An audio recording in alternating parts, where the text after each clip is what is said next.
On a fêté les 25 ans du premier épisode de Sex and the City en 1998. C'est la série qui a banalisé les conversations sur la sexualité à la télé.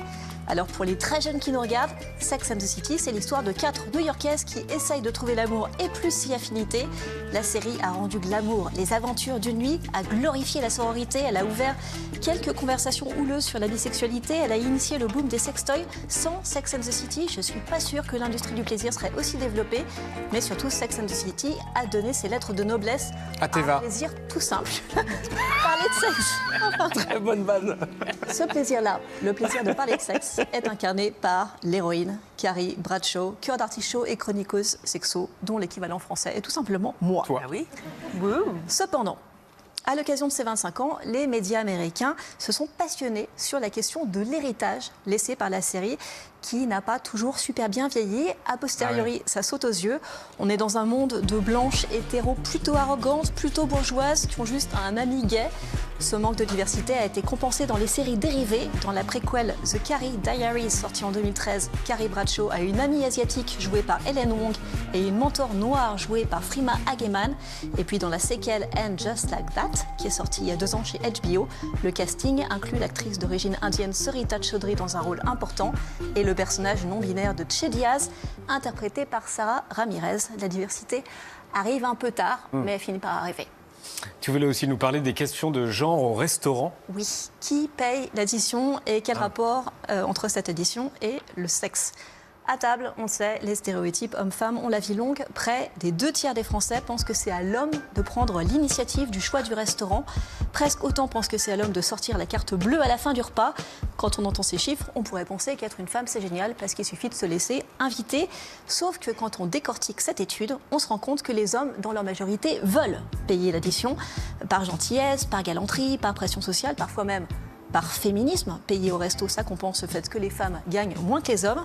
Mais il y a aussi une raison un peu moins noble.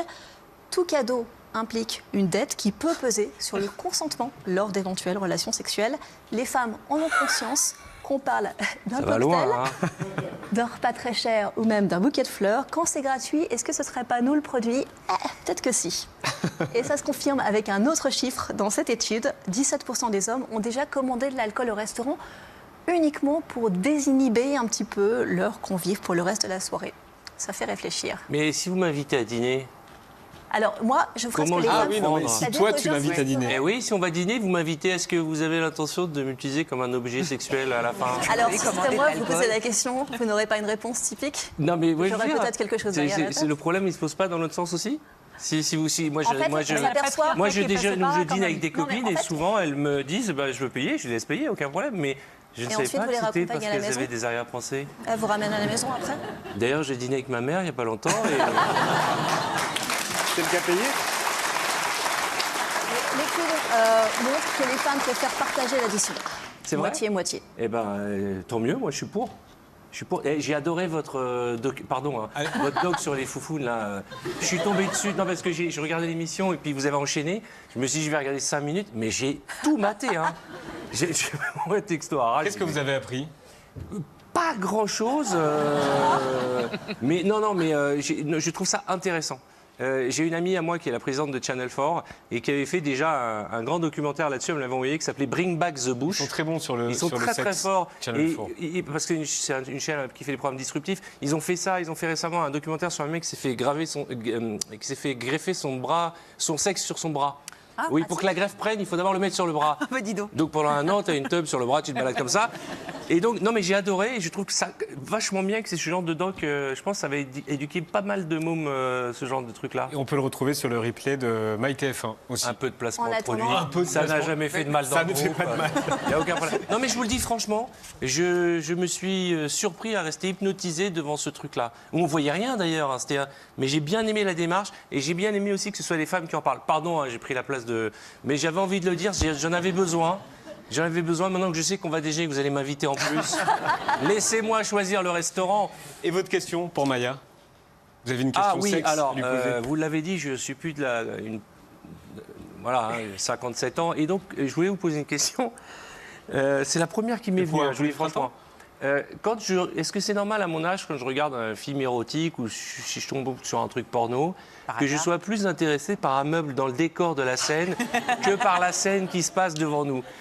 Parfois, je vois le guéridon, où ils ont chiné ce guéridon, alors que quand même, à côté, ça crie, ça hurle. Donc, est-ce que c'est un problème? C'est lié à mon âge? Est-ce que ma libido a quitté Pluton? Qu'est-ce qu'on peut faire? Alors, effectivement, il y a un petit élément d'âge. En France, on sait que les hommes de votre génération consomment 3 fois moins de porno que les hommes qui ont moins de 45 ans. Est-ce à cause des guéridons? J'en doute, mais si vraiment c'est les guéridons votre problème, je suis obligée de vous recommander la forniphilie, c'est-à-dire le fétichisme du mobilier. Et l'exemple le plus connu, c'est la décoration du Korova, le bar culte qui est dans le film Orange Mécanique, que tout le monde connaît. Alors, ceci dit, je pense que c'est pas complètement les guéridons votre souci. Peut-être que vous avez du mal à accrocher au porno tout simplement parce que visuellement, vous avez du mal à rester concentré. Et dans ce cas-là, pour les gens dissipés comme vous, il y a un remède très simple qui est l'audioporn, le porn en audio. Et dans ce cas-là, vous fermez les yeux, vous vous laissez embarquer dans l'histoire érotique. Il n'y a plus d'histoire de guéridon, donc vous êtes tranquille. Et aujourd'hui, il existe des dizaines de podcasts en France, érotiques, même. Après, il ne faut pas lire Télépoche en même temps. Non, effectivement. Effectivement, mais une chose à la fois quand même. Oui. Ah voilà, j'ai Convaincu appris ou un pas truc, l'audioporn, je ne savais même pas ce que c'était. Je vous donnerai les... Non, j'avais pas besoin, mais tout va très bien. Tout va très très bien. On verra ça quand on dînera ensemble. Merci Maya.